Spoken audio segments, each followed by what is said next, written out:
Netanyaxu o'limi haqidagi mish-mishlar fonida ko'rinish berdi. Assalomu alaykum kanalimiz kuzatuvchilari.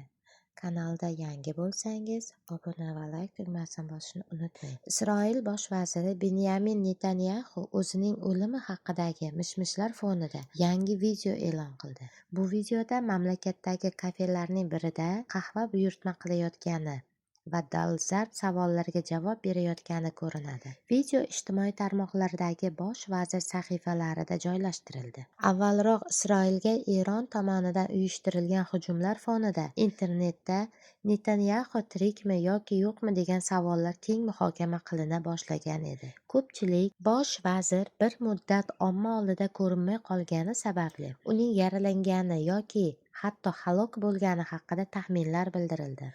13-mart kuni Netanyaxu Eron bilan bog'liq harbiy operatsiya boshlanganidan beri ilk bor matbuot anjumani o'tkazgach, ijtimoiy tarmoqlarda bu video sun'iy intellekt yordamida yaratilgan bo'lishi mumkin degan da'volar ham paydo bo'ldi. Mish-mishlarga javob sifatida e'lon qilingan videosida Netanyaxu kassadan buyurtma qilgan qahvasini olayotgani tasvirlangan. Shu payt kadr ortidan bir kishi undan internetda tarqalgan o'limi haqidagi gap-so'zlarga izoh berishini so'raydi. Netanyaxu esa ibroniy tilida o'lik so'zini kinoya bilan ishlatib javob beradi. Men qahvani o'lgudek yaxshi ko'raman. Men xalqimizni ham o'lgudek yaxshi ko'raman. Odamlarimizning xatti-harakati ajoyib, degan Netanyaxu hazil aralash.